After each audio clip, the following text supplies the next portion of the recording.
this lecture is a brief introduction to the secession movements that were found in art history during the early 20th century. Now, there are some secession works that do date to the late 1800s, but most artwork that is affiliated with the secession movements comes from the very early years of the 1900s. Now, what does this mean, secession? Secession means to leave, to abandon, to secede. And what we're seeing with the secession movements is a general rejection of the academy. The academy is the official art institution that is responsible for providing funding to artists, providing education to artists, oftentimes providing exhibition opportunities to artists. Oftentimes this is a government institution. Now, the problem with the academy is that they were traditionally a traditional institution. And what I mean by that is that these institutions tended to be quite conservative. Many modern artists consider them to be old-fashioned, and a lot of times these academies, and this is especially the case in the French Academy, really continued to embrace the classical aesthetic. Classical as in the type of artwork that's being produced all the way back during Greco-Roman times. So you could see how that would be considered not exactly the most modern way to go about things when it comes to art production.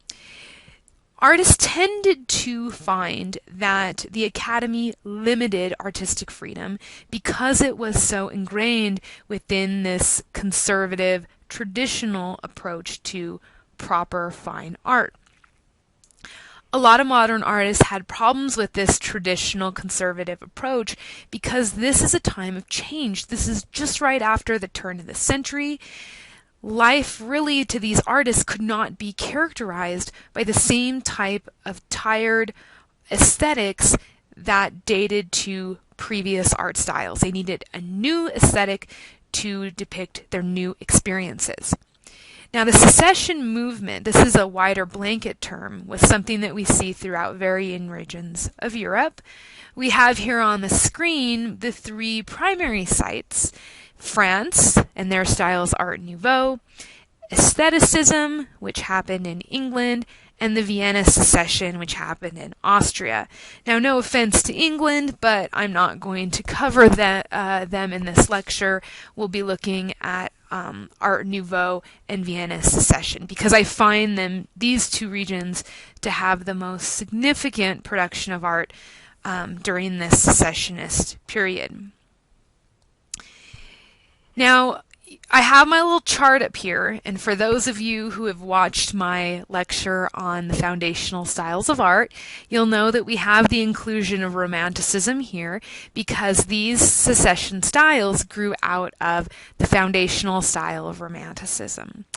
And the reason why is because we are looking at artwork that is imaginative. In many cases, it's dramatic.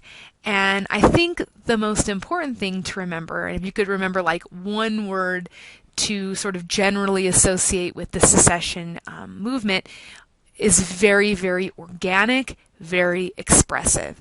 And this description would best relate to the Romantic style more so than our other two foundational styles of realism and Cubism.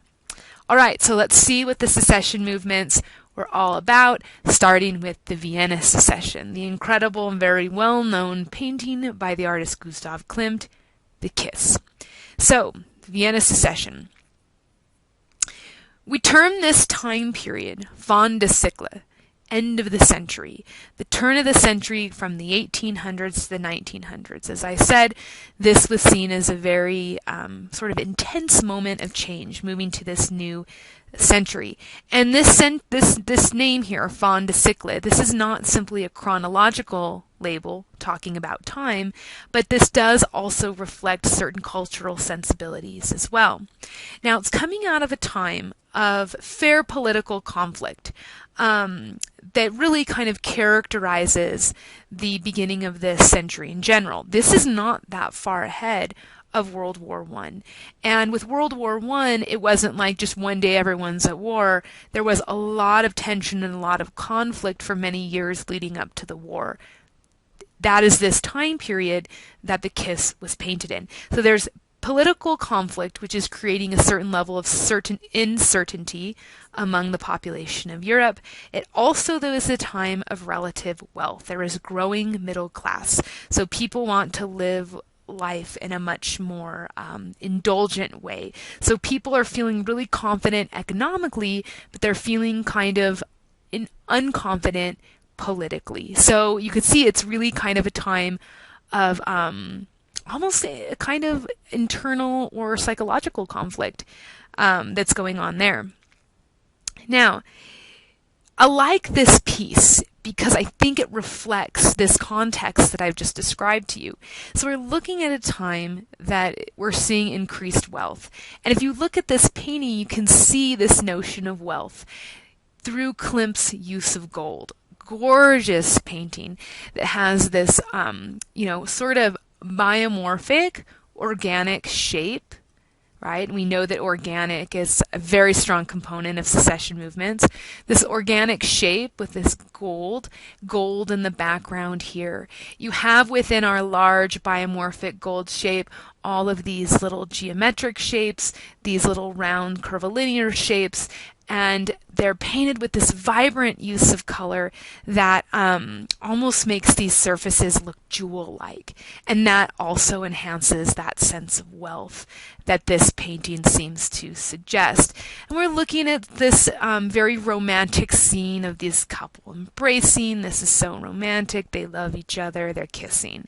However, if you look at the painting closely, there are some things that are a little bit disquieting about the piece. Okay, first of all, let's take a look at their choice of where to embrace and kiss. She's basically hanging off the edge of a cliff, and you can see here there's the cliff, there's the feet hanging off. They're almost like grasping to kind of keep her on the land rather than falling off of the cliff. So she's like on the edge of the precipice, and so that's something that's a little bit perhaps uncomfortable. The other thing that is a little uncomfortable about the piece is the way in which this man is embracing her. He's grabbing her and he's holding on to her head. He tips her head back in a way that, if you look at it, a little uncomfortable, where her head is almost like perpendicular to her body. It's almost like a sort of violent way in which he is holding her. And so you get the idea of being uncomfortable, being awkward, perhaps as a representation of the uncertainty that the people felt at this time. Now we move on to Art Nouveau, which is where I'm going to concentrate for the remainder of this short lecture. And we're looking at the Tassel House, which was designed by Victor Horta, interior design. Now, in my readings on Art Nouveau, it seems as though art historians are a little bit at odds as to where Art Nouveau actually originated as a style. Some people argue that the Art Nouveau style originated through certain types of artwork that were collected in an art gallery. I do not agree with that, and I feel like the true beginnings of Art Nouveau did start with this design by Horta. Now, part of what complicates our understanding of Art Nouveau is that it does have this international appeal. It begins in different times and at different places, and this is why people are kind of disagreeing as to when this did actually start. Now, in the grand scheme of things, really doesn't matter. What really matters is just understanding what Art Nouveau was trying to accomplish. Now, Art Nouveau is existing during this time of industrialization, where we're starting to see more and more the celebration of the machine aesthetic. We're also starting to see more and more of a celebration of the modern. And this was starting to emerge in the celebration of geometric forms, which were very rigid, they were very harsh, they were seen as very plain. There begins to become a general rejection of ornamentation. So what Art Nouveau's doing is it's trying to keep its modern sensibilities, but at the same time be beautiful, arguing that you can have an industrial aesthetic that's beautiful and not kind of this visually sterile sort of situation that a lot of this geometric modern design was beginning to embrace. So you can see it. Everything about this design, so organic, incredible, right? Horta does not leave out anything. So we have this stairway, right? And you can see here all of these beautiful spiral designs. And if you watched my previous lecture that I gave on public art, we talked about the spiral jetty, and I was explaining how the spiral was a fundamentally organic form, and we see that here with Horta's embracing of the spiral. The spiral forms that we see laid out in the tile work on the floor, they're replicated up on the wall, where it looks like these are tree forms that are growing and bending and perhaps blowing in the wind. They sort of make their way up the wall. You can see again these sort of circular, spiral, curvilinear designs that are echoed once again in the railway here. So there really is this nice continuity in the design where it's replicated in various places throughout. So we have a really nice unity that Horta is embracing. Now he extends the conceptual and visual unity with the pillar here, which also looks like a tree that's kind of growing. Its capital is growing out, is like a tree, and then even this fixture here that looks like flowers with their stems, every inch organic, expressive. It's modern, it's using metal, it's using industrial materials, but it still retains a sense of beauty and expression. Let's look at some more examples. Here we have another example, entrance to the metro station, which is designed by Hector Guimard, and this is really very iconic Art Nouveau that is public art placed out in the metro station entryways throughout Paris, France. Now, not every metro station entryway in Paris looks like this, but there are quite a few, and they are incredible, and again they speak to the fin de siècle, this time of change and this very specific culture. Now, the station entrance itself is a testament to industrialization, because we're seeing that in 1900 that Paris has developed the metro system, an underground transportation network that is getting people moving around the city. So that is, showing the technological advancements in transportation that the Industrial Revolution has brought about. Now, in 1896, there was a competition to select a designer that would design the entryways to the metro station, and Guimard won that competition. Well, he didn't win the contest, but he did. He was commissioned to design other ones, so he was like maybe second place or something along those lines. Where he didn't win it, but in a way he did win it, because who are we looking at here? Are we looking at the winner of the contest, or are we looking at Guimard? His designs are the ones that people remember, really. Because it's so distinct and it's so much emblematic of this incredibly organic yet modern Art Nouveau style. Just like the Horta image that we saw on the previous slide, we have this homage to nature, these tree-like forms that are growing out. And then these like lamp posts, they're super futuristic, they almost look like aliens or something, that grow out, and then part of the tree grows over the branches that hold the sign. And here the lettering, very, very typical text font style that is associated with the Art Nouveau style. Like the Horta design, which we can go back for a minute, everything moves, it undulates, there's a sense of rhythm, this idea that nature is alive, and it's attempting to sort of reference that point in the designs that we see here, as well as the previous slide. And one more to show you. This is Casa Mila. by the architect Antoni Gaudi. This is a piece actually that's located in Spain. So Art Nouveau is not strictly a French style, but we do see articulations of the style in Spain, and Gaudi was the most significant of the artists practicing Art Nouveau in Spain.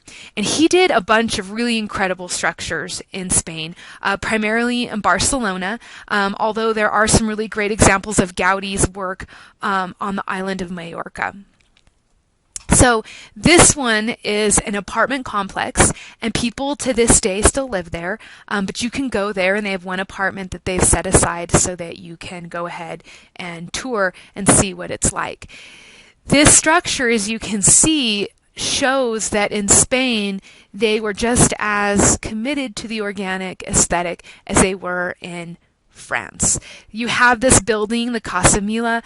There is not one straight line in the entire structure. The floor plan is asymmetrical. The walls are curved. On the exterior, here we see all of this hammered stone that makes it look like some sort of rock formation. And like the other designs we're looking at, there's a sense of movement. These walls, they undulate, they curve. You have ironwork here that looks like foliage that's growing up. You also have irregular chimney shapes that are up here that also give that sense of growth, of the irregular forms of nature. Like our other examples of Art Nouveau, this was a very modern structure. There's nothing that's traditional or historic about it, but at the same time it's beautiful, but at the same time it's modern, and it is not completely turning its back on industrialization. You have the interior very much similar to this. You have a lot of the moldings that have within them shells and fossils. Gaudi was very commonly putting those kind of forms within his architecture. He was extremely influenced by caves. At least this is a theory of mine, because on the island of Majorca they have all these irregular cave forms, and it seems like a lot of his work references caves, rock formations, stalactites, stalagmites. It's a theory I have about Gaudi, that he's influenced by caves. So everything just very beautiful, very organic. And then here's just one more image. This is the rooftop of Casa Mila, and you can see that it has that same sort of undulating design. This is some images of the irregular shaped chimneys. They also give it that organic feel. And this is a picture I took, and it's blurry because I had to take the picture rather quickly. The Casa Mila is high up, as you can see, multi-storied, and so you're up there, you're on the roof. There was so much curving and undulation that it actually was kind of making me feel sick, so I had to hurry up, take the picture, and get down before I threw up on the Casa Mila.